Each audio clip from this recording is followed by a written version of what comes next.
Puputol po muna ako islatid mga bossing. Ayan, marami po yung puputulin ko mga boss. Ang gagamitin ko po mga boss, grinder lang. Ito. Meron pong ibang nag-demo mga bossing. Ang paglagay daw po ng talim ng grinder, pag ganito daw po mga boss, pag ganyan. Sa akin po mga boss, iba naman, pag ganyan naman. Kasi po mga bossing, ganito yan eh. Ito kasi, pag nabali po yan mga boss, papunta po yan doon. Dahil hindi po basta-basta matatanggal ito mga bossing eh. Kaya pag nabali siya, papunta roon. Hindi po kagad pupunta sa labas. So dyan po yung pupunta mga boss.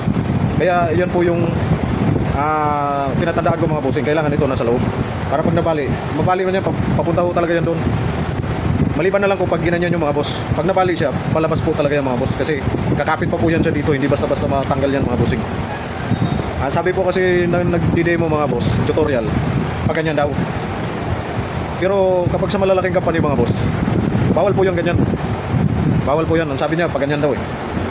Kasi yan daw po pala tandaan mga boss, para nababasa, ganyan. Tapos pinakita naman po siya sa ganito mga boss. Ito daw common sense. Na natural, pag ganyan daw talaga yan. Kasi hindi naman daw mahahasa dito. So, ang tinatandaan ko rin mga boss, ito at saka ito, isa lang yan. Kaya pag ganyan po talaga yan. Sabi niya, kaya daw mayroong ganyan yan. Ang katulad daw nito yan, ganyan. Ang alam ko kaya nilagyan to ng ganito mga boss, para maipit yan siya dyan. Hindi katulad nito, plain lang kasi, diretso lang. Hindi katulad nito naman, palubog.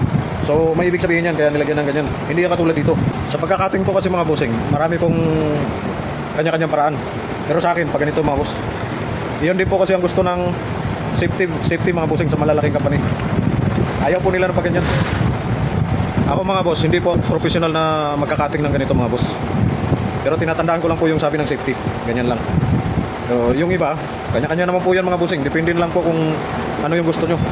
Kasi doon sa mga magagaling, ang sinasabi nila, ganyan daw. Ganyan. Iba naman din po kasi yung pananaw ko mga boss. Kasi pag nabali yan, diretso kagad sa'yo yan. Hindi po katulad ng ganyan. Pag nabali, doon yan pupunta sa kapila. Dahil dito.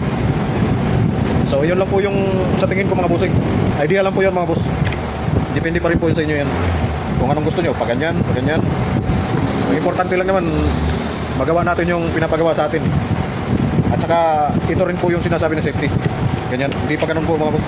Kakatig lang po ako ng slatted mga bossing. Bali ang kakatingin ko po mga bossing, 25 pieces lahat, 2 feet, tsaka 4 feet. Yan po mga boss, nasa 30 piraso mga bossing. At saka ang importante po sa pagkating mga bossing, hindi po maiipit yung talim. Kasi yun po ang isang dahilan kung bakit siya mababasag. At saka tumilapon po pag naipit po yung talim niya, pagkating niya. At saka ito po yung the best mga bossing protection.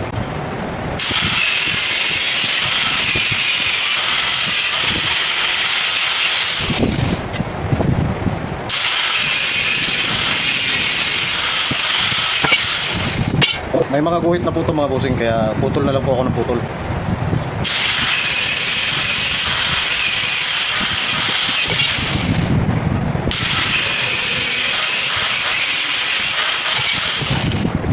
Ang sabi kasi mga boss, kailangan daw ganyan para hindi daw gamitin panghasa.